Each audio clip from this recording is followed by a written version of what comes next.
Hi hello friends, welcome back to my channel. ನಾನಿವತ್ತು ಬಾಯಲ್ಲಿಟ್ಟರೆ ಸಾಕು ಬೆಣ್ಣೆಯಂತೆ ಕರಗುವ ಕೇಸರಿಬಾತ್ ರೆಸಿಪಿಯನ್ನು ಯಾವ ರೀತಿ ಮಾಡೋದಂತ ಹೇಳ್ಕೊಡ್ತಾ ಇದ್ದೀನಿ.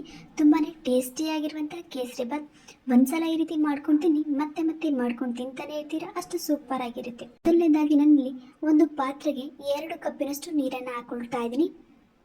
ನೋಡಿ, 1 ಕಪ್ ರವೆನ ತೊಗೊಂಡಿದ್ದೀನಿ, ಹಾಗಾಗಿ 2 ಕಪ್ ನೀರನ್ನು ಹಾಕೊಳ್ತಾ ಇದ್ದೀನಿ. ಹಾಗೆಯೇ 1/4 ಸ್ಪೂನಿನಷ್ಟು ಫುಡ್ ಕಲರ್ನ ಸೇರಿಸ್ಕೊಳ್ತಾ ಇದ್ದೀನಿ.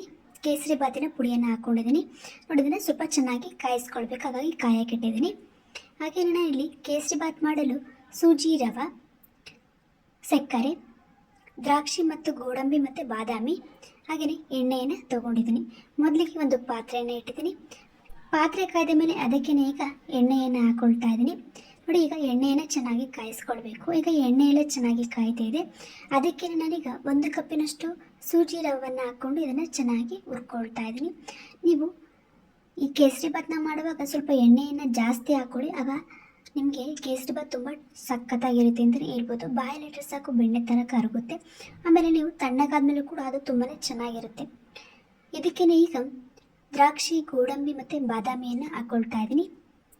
ಈಗ ಇದನ್ನು ಕೂಡ ಚೆನ್ನಾಗಿ ಫ್ರೈ ಮಾಡಿಕೊಳ್ಬೇಕು. ನೀವು ಕೇಸರಿ ಬಾತ್ನ ಮಾಡಿರ್ತೀರ, ಆದರೆ ಕೆಲವು ಟೈಮ್ ತಣ್ಣಗಾದಾಗ ಕೇಸರಿ ಬಾತ್ ತಿನ್ನಲು ಇಂಟ್ರೆಸ್ಟ್ ಇರಲ್ಲ. ಅಂಥ ಟೈಮಲ್ಲಿ ಈ ರೀತಿ ಒಮ್ಮೆ ಕೇಸರಿ ಬಾತ್ನ ಟ್ರೈ ಮಾಡಿ, ಸೂಪರಾಗಿರುತ್ತೆ. ತಣ್ಣಗಾದ್ಮೇಲೂ ಕೂಡ ಬಾಯಲ್ಲಿಟ್ಟರೆ ಸಾಕು ಕರ್ಗೋಗ್ಬೇಕು, ಅಷ್ಟು ಸೂಪರಾಗಿರುತ್ತೆ. ನೋಡಿ, ಈಗ ಅದನ್ನು ಚೆನ್ನಾಗಿ ನಾನು ಹುರ್ಕೊಳ್ತಾ ಇದ್ದೀನಿ.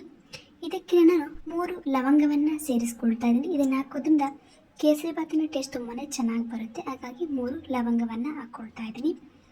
ಈಗ ಇದನ್ನು ಕೂಡ ಹಾಕೊಂಡ್ಮೇಲೆ ಸ್ವಲ್ಪ ಚೆನ್ನಾಗಿ ಫ್ರೈ ಮಾಡ್ಕೊಳ್ಬೇಕು. ನೋಡಿ, ಈ ಕಡೆ ನಾನು ನೀರನ್ನು ಕಾಯಕ್ಕಿಟ್ಟಿದ್ದೆ. ಈಗ ನೀರು ಚೆನ್ನಾಗಿ ಕಾಯ್ತಾ ಇದೆ. ಈಗ ಈ ನೀರನ್ನು ನಾವು ರವೆಗೆ ಸೇರಿಸ್ಕೊಳ್ಬೇಕು. ನೋಡಿ, ಈಗ ರವೆಗೆ ಸೇರಿಸ್ಕೊಳ್ತಾ ಇದ್ದೀನಿ. ಚೆನ್ನಾಗಿ ಕುದೀತಿರುವಂಥ ನೀರನ್ನು ರವೆಗೆ ಸೇರಿಸ್ಕೊಳ್ಬೇಕಾಗುತ್ತೆ. ಕೆಲವರು ಮೊದಲೇ ಸಕ್ಕರೆಯನ್ನು ಹಾಕ್ಕೊಳ್ತೀರಾ, ಆದರೆ ಆ ರೀತಿ ಸಕ್ಕರೆಯನ್ನು ಹಾಕ್ಕೊಳ್ಬಾರ್ದು. ನೀರಿಗೆ ಸಕ್ಕರೆಯನ್ನು ಹಾಕಿ ಕಾಯಿಸ್ಕೊಳ್ಳೋದ್ರಿಂದ ನಿಮಗೆ ಕೇಸರಿ ಬಾತ್ ಅಂಟಾಗುತ್ತೆ. ಹಾಗಾಗಿ ನೀವು ಮೊದಲೇ ನೀರನ್ನು ಕಾಯಿಸಿ ಹಾಕ್ಕೊಳ್ಬೇಕು, ಕೊನೆಗೆ ನೀವು ಸಕ್ಕರೆಯನ್ನು ಸೇರಿಸ್ಕೊಳ್ಬೋದು. ನೋಡಿ, ಈಗ ನಾನು ಮೊದಲೇ ನೀರನ್ನು ಕಾಯಿಸಿ ಹಾಕ್ಕೊಂಡು ಅದನ್ನು ಚೆನ್ನಾಗಿ ಕುದಿಸ್ಕೊಳ್ತಾ ಇದ್ದೀನಿ. ಇದು ಪೂರ್ತಿ ಗಟ್ಟಿಗಾಗಬಾರ್ದು, ಸ್ವಲ್ಪ ತೆಳುವಾಗಿದ್ದಂಗೆ ನೀವು ಸಕ್ಕರೆಯನ್ನು ಸೇರಿಸ್ಕೊಳ್ಬೇಕು. ಪೂರ್ತಿ ಗಟ್ಟಿಗಾದ್ಮೇಲೆ ನೀವು ಸಕ್ಕರೆಯನ್ನು ಸೇರಿಸಿದ್ರೆ ನಿಮಗದು ಚೆನ್ನಾಗೋದಿಲ್ಲ. ಹಾಗಾಗಿ ಅದು ಸ್ವಲ್ಪ ತೆಳ್ಳಗಿದ್ದಂಗೆ ಸಕ್ಕರೆಯನ್ನು ಸೇರಿಸ್ಕೊಳ್ಳಿ. ನೋಡಿ, ಈಗ ನಾನು ಎಷ್ಟು ರವೆಯನ್ನು ತಗೊಂಡಿದ್ದು ಅಷ್ಟೇ ಸಕ್ಕರೆಯನ್ನು ಹಾಕ್ಕೊಳ್ತಾ ಇದ್ದೀನಿ. ಈ ರೀತಿ ಹಾಕೋದ್ರಿಂದ ನಿಮಗೆ ಕೇಸರಿ ಬಾತ್ ತುಂಬಾ ಸಖತ್ತಾಗಿ ಟೇಸ್ಟ್ ಬರುತ್ತೆ. ಹಾಗಾಗಿ ಕೆಲವರಿಗೆ ಸ್ವೀಟ್ ಇಷ್ಟ ಆಗಲ್ಲ, ಅಂಥವ್ರು ಬೇಕಿದ್ರೆ ಕಮ್ಮಿ ಹಾಕ್ಕೊಳ್ಬೋದು. ನೋಡಿ, ಈಗ ಸಕ್ಕರೆಯನ್ನು ಹಾಕಿ ಚೆನ್ನಾಗಿ ಇದನ್ನು ಕುದಿಸ್ಕೊಳ್ತಾ ಇದ್ದೀನಿ. ಸ್ವಲ್ಪ ಗಟ್ಟಿಗಾದರೆ ಸಾಕು ನಮಗೆ, ತುಂಬ ಗಟ್ಟಿಗಾಗಬೇಕಂತ ಏನಿಲ್ಲ.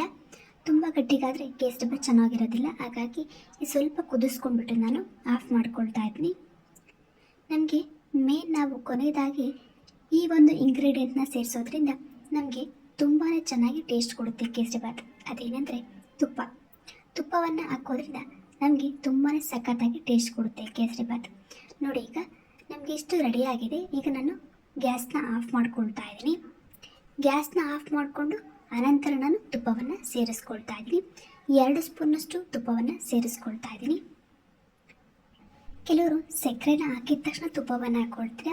ಆ ರೀತಿ ಹಾಕೋದ್ರಿಂದ ತುಪ್ಪದ ಫ್ಲೇವರ್ ನಮಗೆ ಸಿಗೋದಿಲ್ಲ. ನೀವು ಸ್ಟವ್ನ ಆಫ್ ಮಾಡಿ ಕೊನೆಯದಾಗಿ ತುಪ್ಪವನ್ನು ಹಾಕೋದ್ರಿಂದ ಆ ತುಪ್ಪದ ಫ್ಲೇವರ್ ಬಾಯಿಗೆ ಸಿಗುತ್ತೆ.